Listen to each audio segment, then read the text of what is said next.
inside my eyes.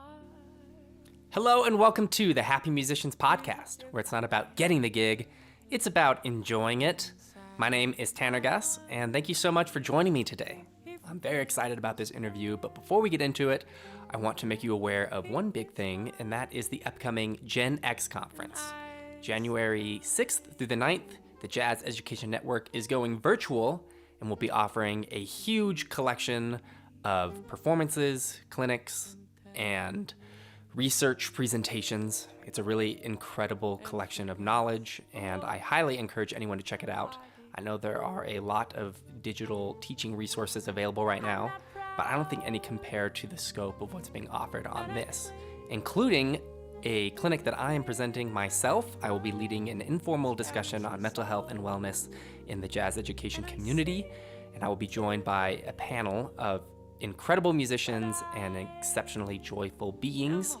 Matt Wilson, Sasha Berliner from last week on the podcast, Chris Johnson, and Kiana Linnell from episode 17 of the podcast. Our discussion is that Friday, January 8th from 6 to 6:50 p.m. Eastern Time, and I'm stoked. It's going to be incredible, and I hope to see you there. Okay, so today's episode features Gabrielle Cavassa, who is a wonderfully talented singer, performer, band leader, and songwriter. She has a new album out. We talk a lot about her process of coming to a place where she felt ready to share something like this. We talk about a weekly jam session she held in New Orleans that was very special to me, Sunday night at the Starlight, and what it takes to create a supportive and healthy jam session atmosphere. We talk about feelings and vibing and finding your people and pasta. Gabby was one of the people who made me feel welcomed and valued in the New Orleans community, and I'm very excited to share her thoughts with you today. So please help me welcome Gabrielle Cavassa. Gabrielle Cavassa, welcome to the Happy Musicians Podcast. Thank you for having me, Tanner. I'm so excited to catch back up. I haven't seen you since I fled New Orleans at the start of all this. But before we get in, yeah, I know. I definitely want to know what it's like while you're there. But the question I have to ask first, I mean, you are on the record, and by the record, I mean your record, throwing some shade at podcasts. And I want to know what it's all about. What do you have against podcasts? Nothing. Should we be worried today? I have nothing against podcasts, and you're not the first person to ask me this. Like, some people have been like, hey, I just hope it doesn't change your opinion of me, but I listen to a lot of podcasts. It's nothing against podcasts. It's just that the song was about somebody who had like a chip on his shoulder about his intelligence because of podcasts. I don't know. I, at that time, wasn't listening to a lot of podcasts, and he was like, you know, I'm so much better off without you. I have a truck now. I listen to tons of podcasts. I'm doing really well. And I was like, fuck podcasts. So, like, yeah, that's why. Yeah. It's nothing against podcasts. Podcasts are great. That was exactly what I was hoping. Incredible. Okay, so how has this pandemic been for you? What has the last 9 months or so been? I mean, it's been waves. It's been like great and bad and in between. A lot of it's, you know, also life happens in the middle of all of this, you know, so everyone is dealing with their own stuff. I'm like trying to like censor myself now. No, you don't have to. Such a sailor mouth. Okay. Everyone's dealing with their own shit. And in addition to, you know, becoming unemployed and not having norms. So yeah, it's been hard at times. Yeah, There's been blessings though. Well, and you definitely had lots of highs and lows. I mean, everything shuts down and then you put out your first record. And it's funny, one thing I've been struggling with is just like feeling guilty for having my own shit going on and stressed about that when you're also like, oh, but kind of like the whole world is in turmoil and people are literally dying from this virus. So like, why am I complaining? And it's easy to like shame yourself for acknowledging that you have stuff going on, you know? Yeah.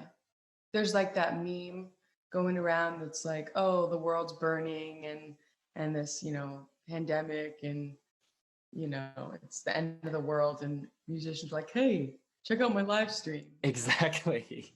But like, yeah, check out my live stream. Like, what else are artists supposed to do? And I think people do want to. They need to hear and see and feel art right now, if not more than ever. So I don't see any problem with that now. I mean, at the beginning, I pushed my record back, the release of it, because I was like, it doesn't seem like now's the time. And then I waited till I felt ready and did it. Yeah. Which is the privilege of being independent. Straight up. Sure. Like, I had all the control of that. And you had, at first, weren't you going to do it through a label? And then did you change your mind? Yeah. At first I was going to do a lot of things, and then it ended up, I just wanted, this is my first like baby, and so much of my career and my life has been not dictated by other people, but people always want to get involved and help out, and I sometimes that's great, but sometimes people have a different vision than me. Sometimes people want to make me into something that benefits them, and I just really wanted to make sure that this was me, so I started on the right foot in my artistic recording career. I really found myself wanting a lot of control. And so, yeah, I ended up just doing pretty much everything by myself in terms of the release. Yeah. Well, I remember you saying one night at the Starlight, you were like, I've never really cared about something before, but I really care about this record. What did you mean by that? Well, I've been too scared to care about something, mainly for like my whole life. Like, yeah, like I always wanted to make a record, and I always wanted to write music, but that was too scary for me, because if I cared about something and it didn't do well, then my opinion of myself was in danger. And if my opinion of myself is in danger, then I'm in danger. That just feels too scary. So I have this, I've gone through life kind of like half trying at everything. And that has worked out for me, kind of. Like, with one of the things that I love about, of course, there's so much work that gets put into learning music. And of course, I've worked very hard. But one thing I love about improvised music is it's like, nah, I just make it up and then it's over. And I'm good at that. And I'm comfortable in that. And I don't want to give too much of a fuck, because that's vulnerable. And so I don't want to practice so hard that if I mess up, I feel bad. I just want to, give it my shot on the fly. And then if it doesn't go well, I didn't really practice that. So this was a change for me. I really put a lot of work into it and effort, and I really cared about it. And it was exactly as terrifying as I thought it was going to be. How so?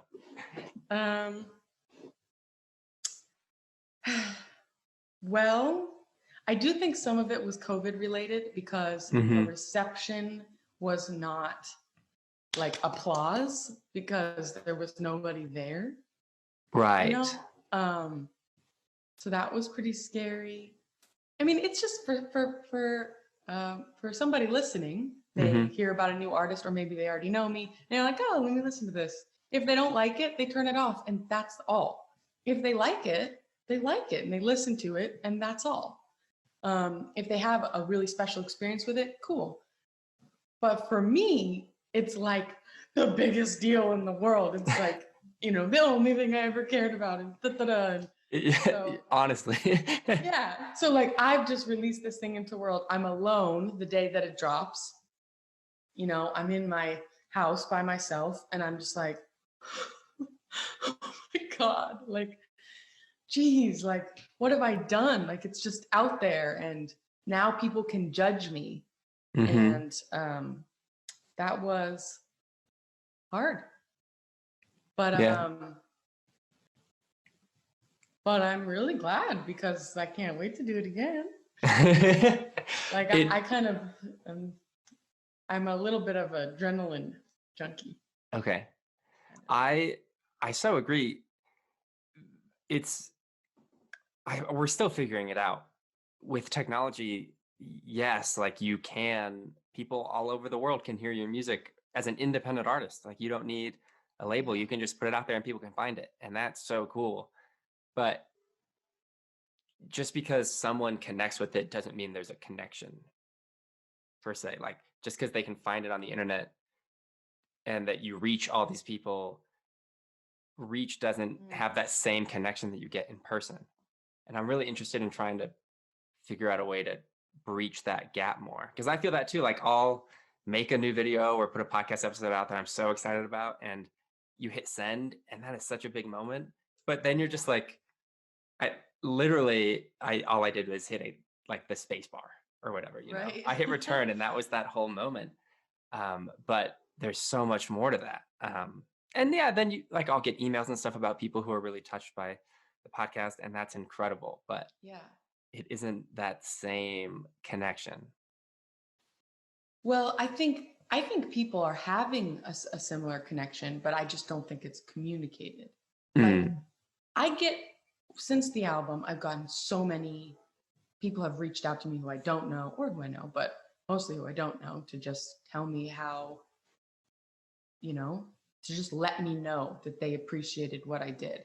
And that's crazy to me because I don't know if I've never, but actually I have a lot since I released the album. I've been personally messaging people to tell them I appreciated their shit because I know how much that meant to me. But I don't think before this I'd ever done that.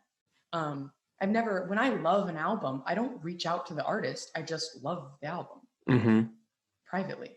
Mm. So the fact that people were taking that initiative meant a lot to me. And I know that there were people who, like, I think you just have to be positive.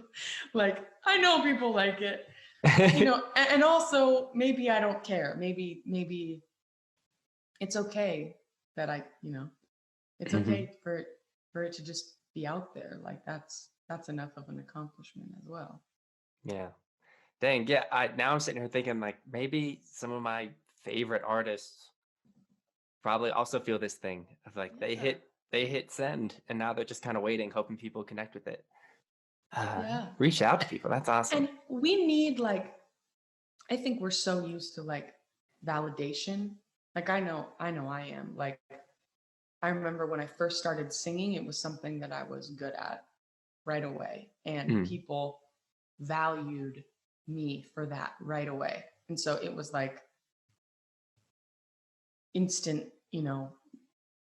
validation for me. It was like I would sing, people would be like, and I'd be like, yay. And I, let that sort of become a measure of my own self-confidence. I've let that affect my self-worth, my whole life. And it still does, but hopefully I'm moving away from needing that sort of praise all the time, every time, and knowing that uh, this is just what I need to do. This is Mm. just my job and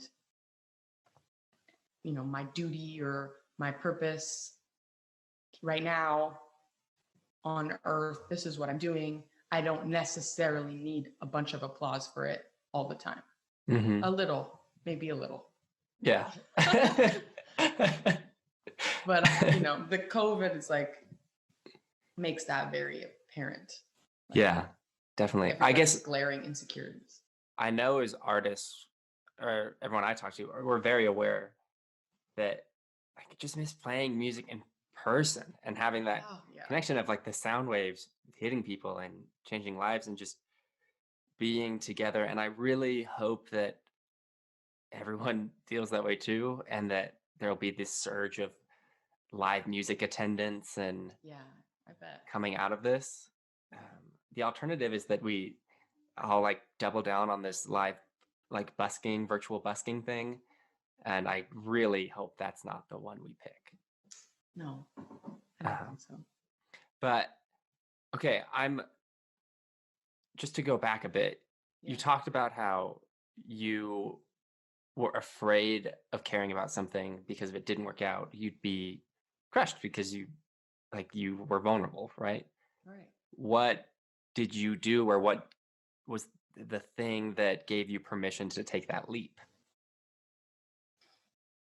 Well, that's a great question. I mean, I think it was definitely a leap. I wasn't like ready when I did it, but I've never really been ready for anything. Whoa, I need earpods. I really want earpods. Okay. Anyways, I've never been ready for anything. Really. I'm never ready. I'm just, ugh.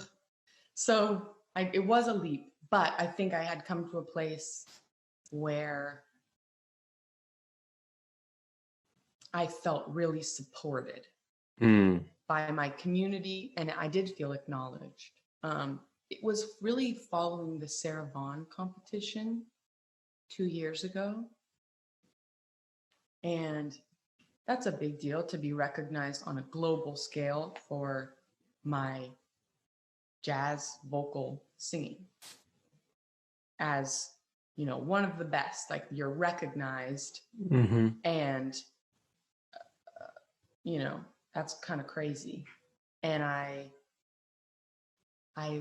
did not place in the competition, and I did an original song. Right. And I was the only one who did an original song. And after the competition, the producer of the show was like, "Hey, we loved you. We all really loved you. You're so unique and artistic. And don't do an original song. Like, if you ever do this again, like, that's where you went wrong. Like, don't do that. Like, this is a show, you know." But we really connected, you know, to you, and that was great. But like, don't do that here. And I guess my point about talking about that isn't to say they suck for saying that at all. This was a great experience, but it made me aware of who I was. And a lot of people contacted me who were in the audience. I remember I made a connection with a writer at Downbeat, and he reached out to me, and Stefan Harris talked to me after he was one of the judges, and he was like, "Hey, keep doing that." I don't know. I was like, oh, like, I wrote, and also, let me just go back. No, it's great. It is. This was the first original song that I've ever finished. Okay. Yeah. I haven't been a songwriter for my life because that's just too scary for me. I'm always writing little things and making shit up on the gig, but I have never finished a song. And for some reason, when I got this opportunity to do the Sarah Vaughan competition, I was like, I got to do an original song. I got to finish it, and I got to do it. Which was weird because like everyone's like, "You've never done that." And I was like, "Yeah, I know, but that's what I have to do." And that's what I did. And it was like why I failed, according to somebody. But it was cool because I liked it, and I liked that that's how they saw me. They were like, you're the, you know, you're the artist one. And I was like, oh, cool. And there was this guy after who wanted to produce a record with me. He wanted to produce my record. And so that's how the record started. I was like, "You want to produce my record?" "I think I am about ready to produce a record." And so we went through the planning stages of producing this record, and he had a totally different vision than me. And I didn't want to do his record in the end. But he did jumpstart me on this sort of like, you're ready for a record kind of situation. And I felt that I was. And that's when I sort of reached out to Jameson, and I said, "Jameson, I want to make a record." And he was like super in my corner, was like, "You want to make a record?" "Yeah, Gabby, let's make a record. You want me to produce it?" "Yeah." And he was just like, every idea I had, I'd be like, "So this is an idea for a song that I have, and it's they would be so bare bones, and he'd be like, that's a vibe, and he was just so supportive and pushed me so forward. So that was a big reason I jumped, but like there was a lot of, I just feel like that process, that initial birthing process, there was a lot of support, and I couldn't have done it without that. Well, that's all awesome. I love that. I talked about Stefan a lot with Sasha last week on the podcast, and he's the coolest. Yeah. But it's funny that they were like, we really love you and your sound, and you're so unique. But when you made the decision to try to be as truthful to yourself and do this thing that you wrote that's totally you, we didn't like that. A little backwards, but yeah, I guess I get it in a competition sense, but still a little lame. One thing that producer told me, he was like, I really like you. You're really unique. Your song wasn't that good. He was like really honest, guys. Like, your song wasn't very good. But I really liked you. Well, you're doing. It was my like literal first song ever. Yeah. Like ever, and I don't know. I think that competition is about being real polished. I don't know if it's about taking massive risks. So you're going back this year. I am. Are you bringing an original with you? He told me not to. He was like, remember what we talked about? He did? Like, he said that to you? Yeah. And I was like, okay, I feel bad. I hope like he doesn't hear this, but he was like, remember what we talked about? And I was like, yes, I remember what we talked about. And so I picked my songs already. And my first, like, I was with a friend. I was with Michelle Welshons, great percussionist. Yeah. And I was like, and composer. And I was like, okay, so I'm going to do my original lyrics for I Thought About You. And she was like, stop, don't do that. Don't do that. So, I'm not doing any originals. Okay. Because this time I want to win. So I'm going to play by the rules. Okay. Yeah. And then I'll break them when I'm done. Right. Okay. And I might still, whatever, but. That's the plan going in at least. Sometimes you play the game. Sometimes you fuck the game. Sometimes the game fucks you. We're putting that on a t-shirt. All three happen to me all the time. Wow. Okay, I agree. I mean, one thing I think that I've always really appreciated, or I guess like most of the time we spent together was at the Starlight, Sunday nights at the Jam. Yeah. And I want to get into that for sure, but you talked about the support system, and it seems like you really just found your people. Yeah, and the Starlight was a huge part of that. Like, I remember, so I moved here like over 3 years ago, and I moved here from Oakland, moved to New Orleans from Oakland, and I had trouble at first, like finding my people, and there was kind of this role to fill here of like a Frenchman Street jazz singer, and there was a certain repertoire, and I learned it, and I got fired from some gigs, which was the first time, because they're just like, you're just like not really right for this. Like, can you sing more like upbeat songs? Can you dress different? You're putting people to sleep with your angelic singing. Can you like pump it up?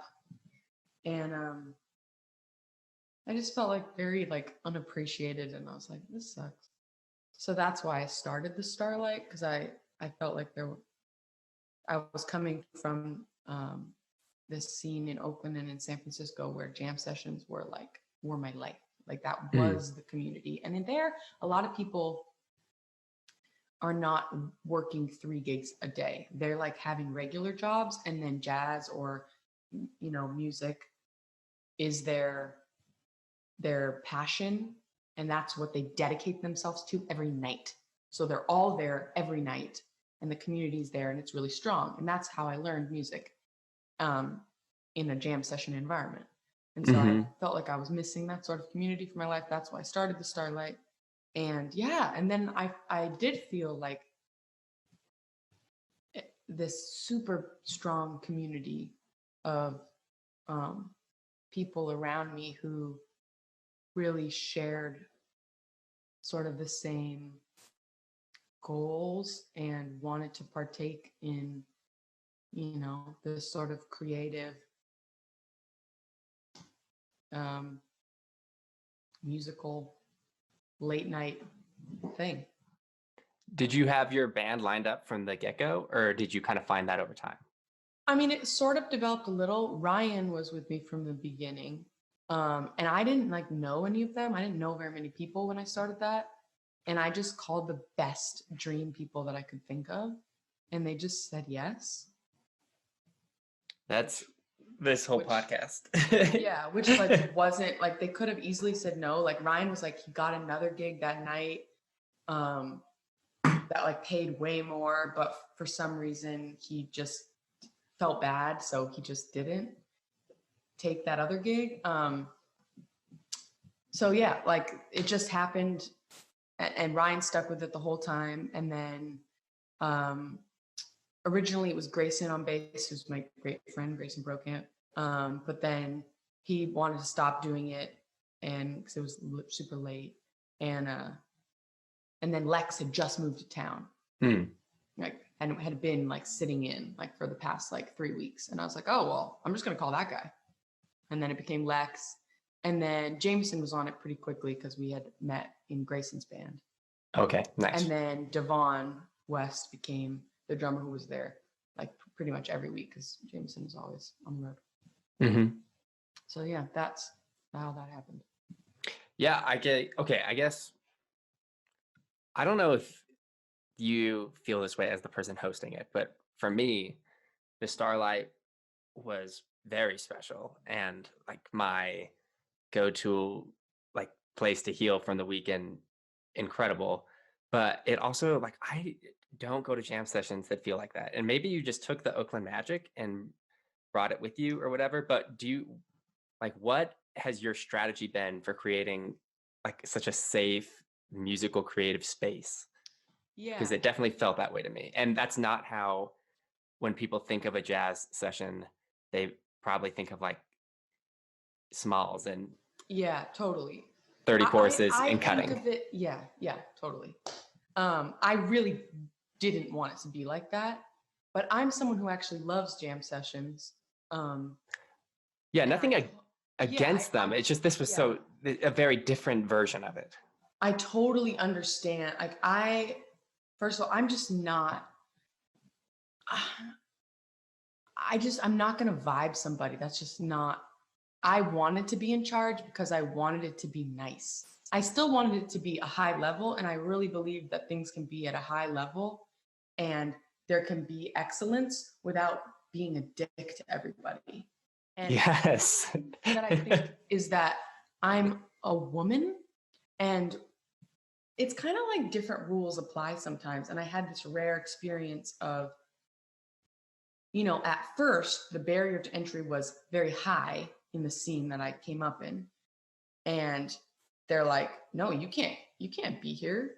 But then I didn't have to deal with some shit that a lot of, and also I'm a singer. So no one is going to be real threatened by me. Like a female instrumentalist, they're going to it's going to be harder because everyone's going to be really threatened that she's better than them. Yeah, and you're associated as a singer, whereas unfortunately women aren't associated as instrumentalists as much.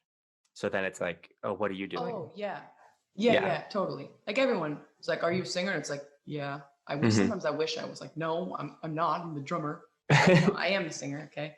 But I don't know. I had this positive experience where I didn't get beat up on in the same way that some people did. And that gave me a more positive outlook. And also, I just see through it so hard. If a middle-aged jazz dude is like vibing a young person or vibing me, it's like, what are you doing? Like, I know why, like you're just insecure and this happened to you, and it doesn't have to be like that, and I understand why people do that, but it doesn't have to be like that. Mm-hmm. And I wanted everyone to feel included, and that just absolutely didn't mean that it was a free-for-all where like you can, it can really be excellent and nice. Mm-hmm. I love that. I'm all for it. And I would love to like share.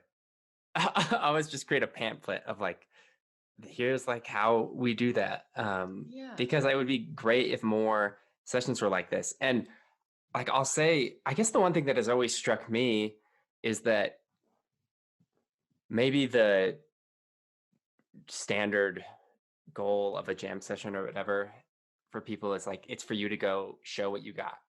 So it's about people just getting up there, having their time to play a bunch of choruses and see how it connects, But shouldn't the real goal of a jam session be to make music?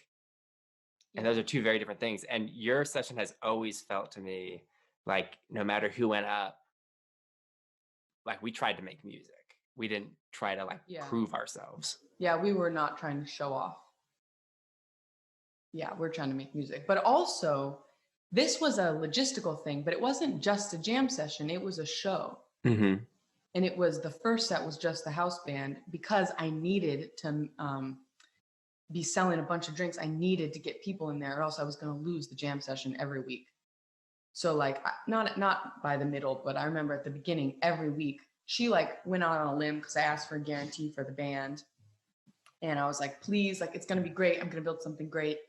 And Linda, she's awesome, who runs the Starlight, was like, look, we're just starting up and we need to make money. And like, if this isn't going to make money, sorry.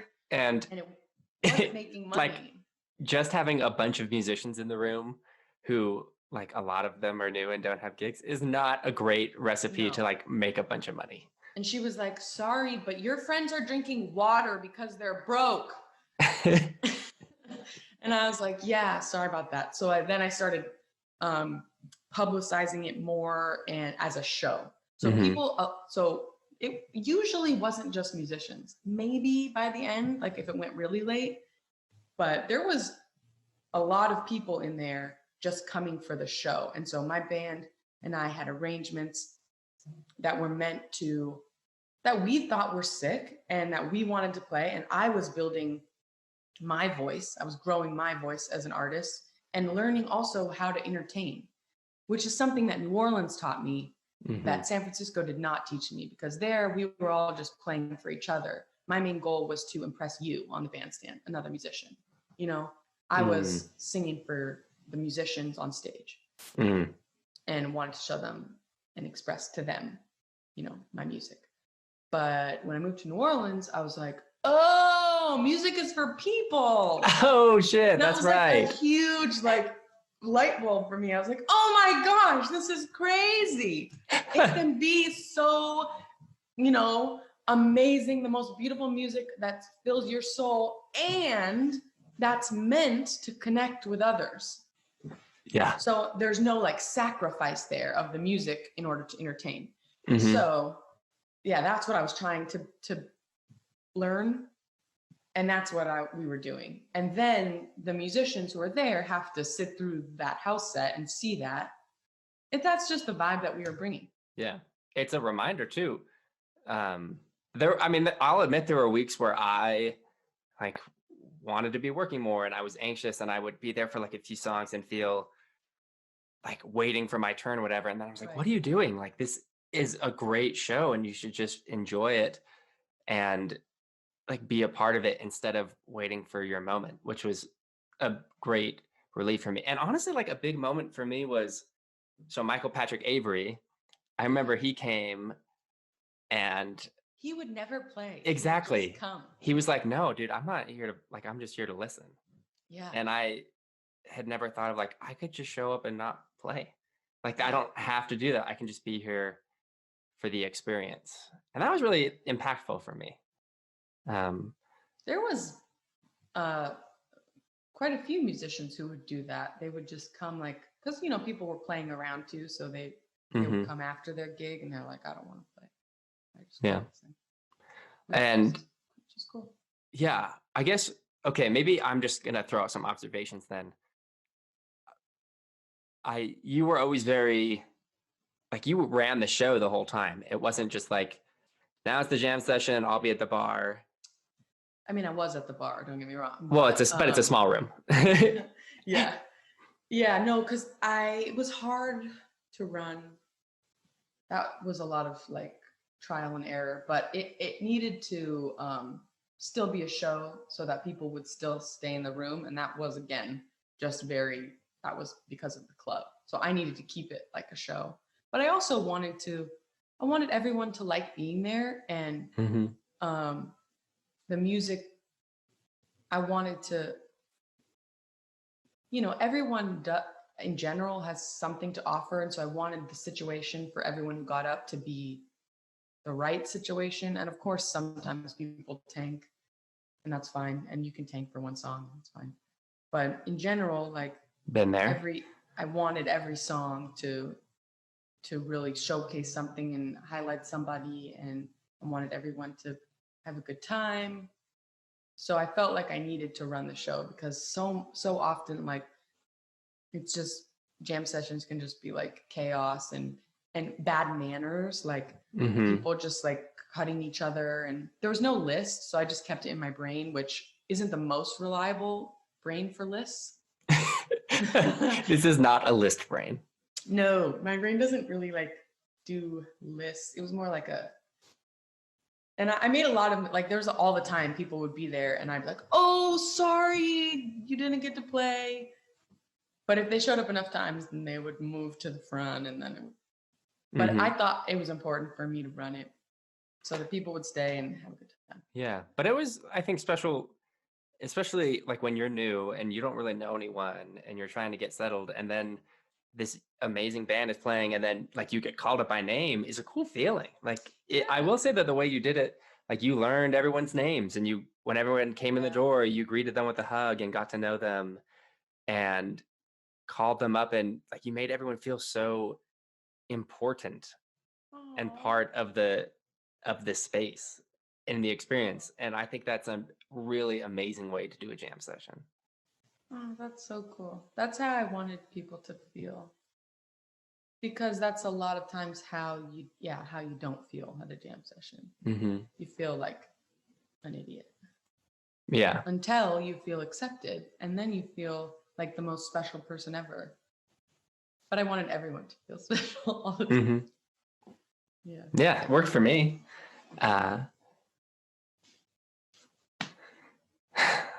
Okay. And also, one more thing. The level really was high. So a lot of times that just weeds out. Like, nobody needed to be put in their place typically. That was very rare that somebody's like in denial of their like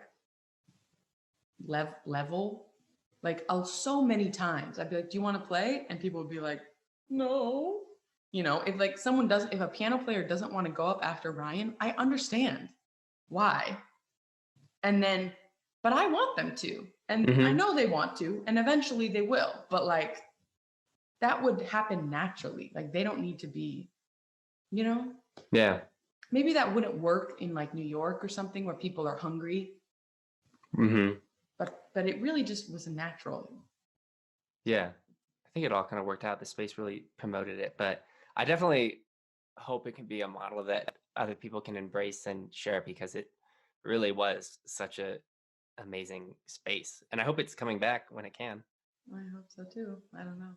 Yeah. Yeah. Thanks for saying that. That's so cool. I honestly felt it like it was my favorite place to go for the week. So mine too. When you drink too much and you hate me for making you crazy, I will stroke your hair and hold you in your underwear, though you don't like to be touched when you're upset. I do my best. I do my best. I didn't know that I could hurt you. When I stay too late with the crowd that you don't think likes you. Yes, they buy me drinks and give me what I ask them for. I don't need more. I wanna come home to you. I shouldn't drive. No, I shouldn't drive. But I need to prove I love you. If you're scared of my power, that makes two of us.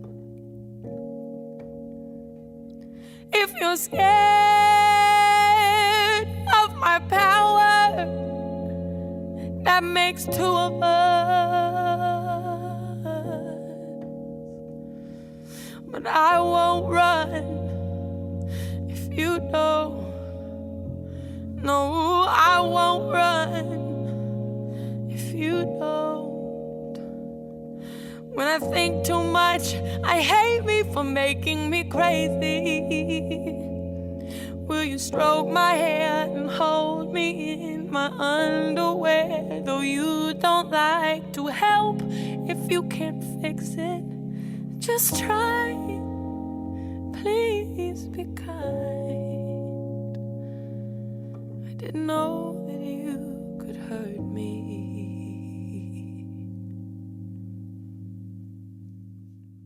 So when I have done some shows, like I did a show with Joshua Starkman, Yeah. and it was like Have a great day. Have a great day. It was at the Music Box Village, and it was really fun, but it also just felt natural when I was there. I was like, yay, I'm doing a gig. Mm-hmm. And like that week, I like kind of fell into like this, like kind of like when you come down from drugs. Okay. Like it was like I was like really sad that week. I was like, just like I had so much fun doing that, and then I remembered like, oh, I don't get to do that anymore. Yeah. And I was really sad. No, I think like post gig, I don't know, post gig depression like disorder or something. I don't know what you would call it. Yeah. Normally, I feel like I know musicians in Utah had talked about that because gigs are a lot less frequent here. But in New Orleans, you wouldn't necessarily experience that because you're playing like several times a week, probably, Yeah, but I used to have that. Like, and also in San Francisco, like if I didn't have a gig in a week, I'd be like, what am I doing with my life? I'm a failure. I hate, I'm depressed. I need help. Like and I would like, I remember my mom being like, ugh, you just need to perform. Like, you're always like this. Stop being so dramatic. But now I'm used to it now. Mhm. It's like, I don't have gigs. Yeah. But yeah, so then it was like you didn't have the same tolerance for the energy, and then when it's gone, you're like, oh no. Yeah. Yeah, I went through that too. Honestly, yeah, I'll come back. We recorded this show we're gonna live stream the other day. It was amazing, and then I got home and I was like, why don't I feel better right now? Like I should feel so full, but I don't, because it kind of emptied me out when you put everything into it. Yeah. And also you remember like this isn't the norm. Like it's over. Yeah. Like my gig's over now and I won't have another one for who knows. Mm-hmm. But I guess the more that's not how I interpreted what you said. It sounded more positive to me because I was like, we talked about this as the new normal, but then you're like, well, this actually isn't normal, and like it will end, and that actually was very positive for me to hear. I like that version more. I'm gonna go with that one. Yeah, it isn't normal, and it will end. Yeah. If you don't, I mean, I think I am kind of, I don't know if I'm pessimistic or optimistic. I think I'm both. But I have been thinking like it's going to end. And I think I have to think that way because I don't think I'd be very good if I wasn't thinking that way. Like, I think I can't wait for it to end. It's going to end. We got vaccines rolling out already. Yeah, we do. As of 2 days ago. Yeah, we're on the move. You seem to have a lot of just self-confidence and like a sense of who you are. Like, I do. have you but it's cultivated that in a so- specific yeah. way? I do have a lot of that, but it's also the biggest, hardest thing in my life. Like, I really want to have more self-confidence and love myself more, like so that I can make more music and have a really fulfilling, full life. And life is getting easier for me. Like the older I get, maybe since like I was like 18 or 19, that was like my hardest time in my life. And since then, every year it gets easier for me to be alive. And of course, there's trials. Of course, there's difficult things that come up. And like, I'm sure there's much more coming. But in general, like existing on a day-to-day basis, it feels easier as I get older because I'm constantly like working on it. And I think I'm really not afraid of myself and being with darkness and like kind of just confronting that instead of ignoring it. What do you mean exactly by that? Well, I want to be full, and I don't want to ignore any part of life or ignore any part of myself. And I want to know myself, and I want to know life, and I want to know people, and I want to build deep relationships with people.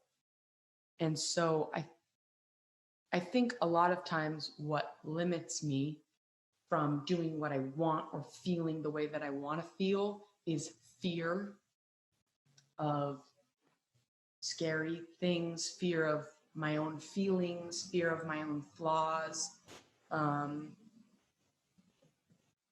and fear of pain and rejection. And so I really want to, if that happens, I really want to sit with that. I want to explore it. I want to write a song about it. I want to be sad so that I can be happy. And I want to be hurt so that I can feel love. And I want to, be hungry so that I can stuff myself with pasta. And that's important to me. And I would never want to ignore the negative parts of life or of myself, because then I wouldn't be able to experience all these wonderful things. And then you just live this life that's in the middle of those two extremes, and it would be boring. So I would just rather be full and experience everything. And so the older I get, the more I can be brave to go into my dark spaces and confront things that are hard. And then the more like wonderful blessings I receive from doing that. That's awesome. That a lot of it happens in music, or it's reflected in music.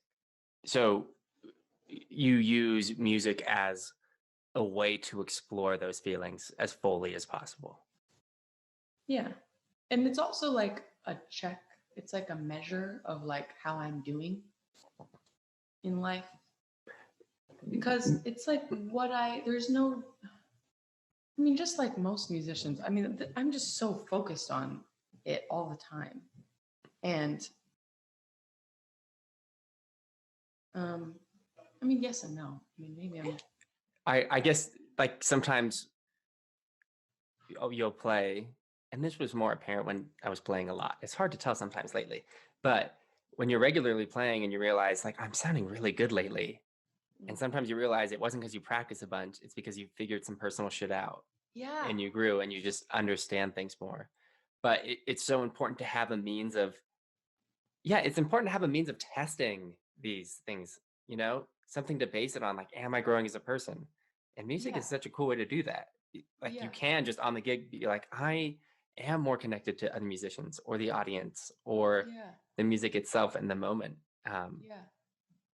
and maybe that's what I feel like I'm missing the most lately. It's just I don't have a way to test my growth like that, or I need to find a new one. But Yeah. Yeah. Totally. Or sometimes I feel like I I really it's like kind of like we're very simple. Like sometimes I think humans just like we just want to have like a job, you know, and like do it.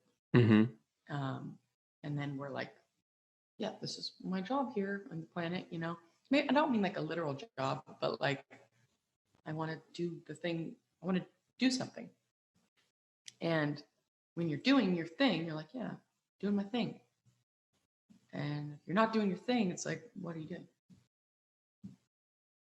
Yeah. Why am I here? You know? Mhm. Um, yeah. I'm doing a new thing, which is like releasing our original music into the world. And so I'm like adjusting to that new thing. And I haven't really experienced it in a performance context. And when I do, I have like crippling self doubt about it because it's so new to me. And I'm really looking forward to doing that more so that I can be more confident in that realm of my life. Yeah.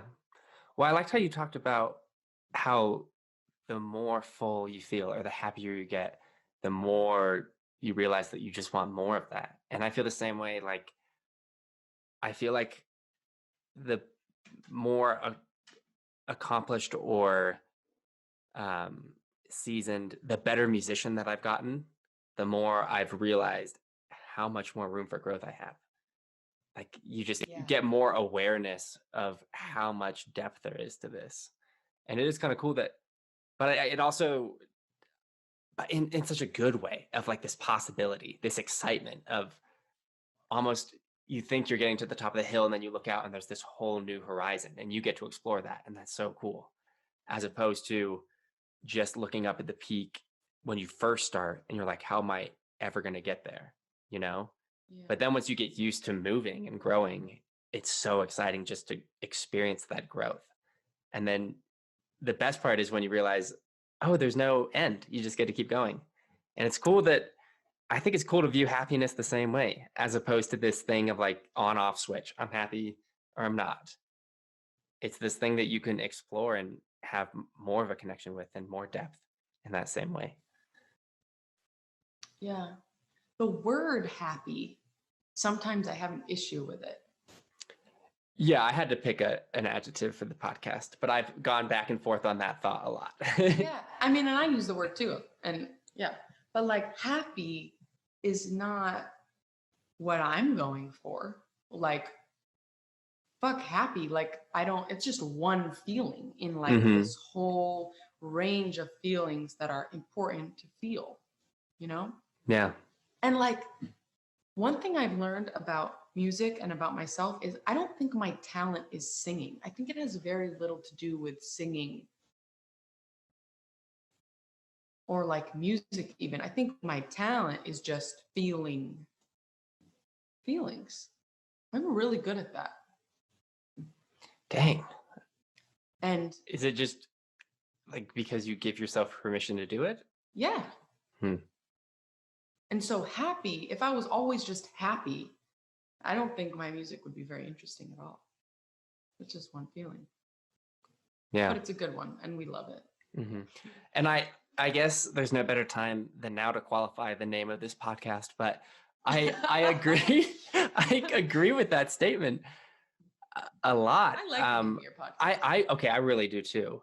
And I like Yeah. the merch it's making and stuff. I would really like some. I'll get some merch. I appreciate that. We can work something out. You can get a guest deal. Okay. But I more picked it because it's something everyone talks about so much now and something that we all want to do. And if I can throw out this net of like, this is what happiness is, but then when they get in there, it's like, okay, but really it's all of this stuff. It's not just happiness. Right. It's almost kind of like a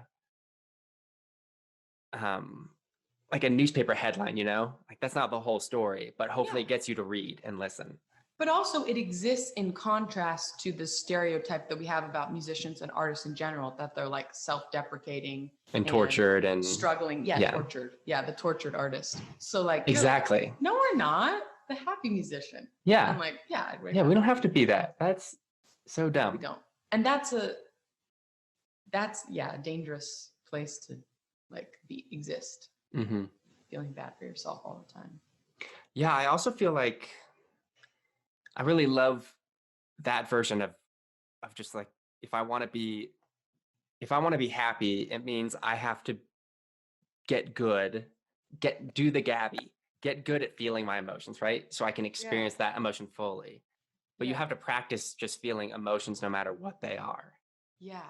And I think that's a really powerful distinction to make, even along the lines of like self-acceptance. People talk about that a lot. And sometimes that turns into you just decide one day that everything you do is correct and that you're just like, no matter what anyone says, this is who I am and this is right. And I've accepted myself and you have to deal with it. But really, I mean, if we're talking about that same thing of like, that just means you accept everything about yourself, good and bad. You don't accept it and that means it's good. You acknowledge that you have flaws and you accept them, but then that doesn't mean they have to stay there. Like you can change them.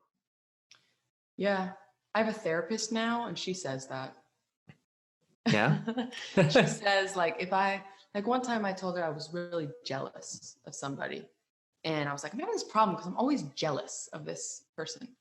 And she was like, that's not really super common for me. And I was like, I don't really like this way that I'm feeling. And she was like, well, it's not going to go away. And I was like, what do you mean it's not going to go away? Why am I paying you? She was like, yeah. And she was like, well, yeah, you're just going to have to like acknowledge it and then it'll probably like subside, but you're probably going to have to like deal with that every single time. And I was like, what? Okay, but it really changed my perception because when I have a feeling that I don't want to have, that I'm critical of having a feeling, like I have a feeling and then I'm immediately self-critical about it, it doesn't help anything. Mm-hmm. Yeah. And your problem is then you can't deal with the actual thing. Right. How long have you don't have to talk about it if you don't want to, but I'm curious, how long have you been seeing a therapist? Like a year. Okay. Yeah, I mean, it wasn't because any like crazy shit went down or anything. It's just I wanted one. Mm-hmm. And yeah, it's been great. Yeah, it's been great. We used to talk all the time. We used to talk like first we started every like bi-weekly and then it was every week and now it's once a month because she like I think I was just like talking to her and just like telling her about my life and she's like, this is pointless. Mm-hmm. You can just come to me once a month now, unless you want to come more, and then I will come more. But I think therapy's great because it's great to have someone to talk to who isn't necessarily on your side about everything. Like she's pretty objective. Yeah. She'll really call me on some shit. And also you can tell the truth and not be hurting anyone's feelings. I'm always worried about hurting people's feelings. I just love it. And also just digging up stuff from the past that you don't realize affects you. And it does. That's awesome. And I think I'd love to normalize people going to therapy just because it can improve your life, not as this thing you have to do because something traumatic happened. Yeah, totally. Yeah. Yeah. I saw someone for the first time last week. So I'm going again this coming Monday. So Congratulations. Yeah, for sure. Isn't it? I was going to say, isn't it fun? Maybe that's the wrong word. It is nice. I mean, it honestly is that thing. I still like on the very first episode, my buddy Matt Kilby was like, you just need an impartial person to tell you if you're crazy or not. And that is exactly how Yeah. I feel about it. It's like, this is everything going through my head. Is this okay? And they're like, yeah, it's cool. You're like, oh, okay, that's awesome. Yeah. And yeah.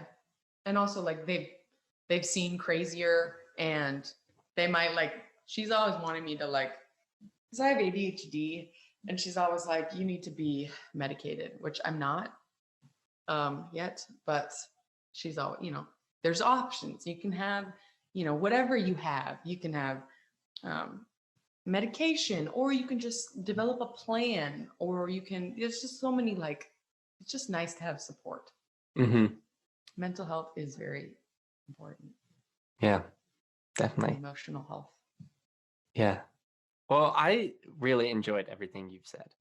And if there's nothing that's left on the tip of your tongue that you're just dying to share real quick. I can't believe that we ended with therapy talk. I feel like we should talk about something so that that's not where we end. Oh, okay. Why. But sure. Yeah, we really covered a lot of ground. I think we did. Well, we can end with this then. Okay. You can plug yourself. Anything you're working on, things you want people to know about, where they can find you. Okay. Let them know. Well, I would say the biggest thing is that you could listen to my album, which is everywhere, and it's self-titled. I just recorded a Christmas special that's online. It's on YouTube. Offbeat recorded it. I missed that. I wanted to see it, but I had my recording thing at the same time. But it's up to be viewed still. It's up to be viewed. It actually had Sweet. Horrible streaming problems. Which Oh, was no. nobody's fault. But yeah. So I say that because a lot of people tuned in and it's just like they couldn't watch it. Mm. So, but yeah, it's up, so you can watch it. I'm gonna go to the Sarah Vaughan competition in March, and I'm recording a duo album with Ryan. Sweet. But I mean, I don't have a release date for that yet. I don't know. I'm out here. You can just follow me. Gabtron 007. I'm here. I love that you're like committed to that handle. Yeah. Yeah, people have been like, you should change it. People are always giving me advice about what to do, and I love advice, but also, yeah, that's just my handle. I love advice when I ask for it, but not when I don't. Yeah, that's interesting. I never ask for advice. I still get it. No, I ask for advice sometimes. And that's the time when you ask for advice, that's the time that someone's like, I don't know. And you're like, the one time. Yeah, I get a lot of advice. Yeah, amazing. Well, thank you so much. This was fantastic. I'm excited for people to hear it. I can't wait to get a Happy Musicians hoodie. 100%. All right, that does it for this episode of the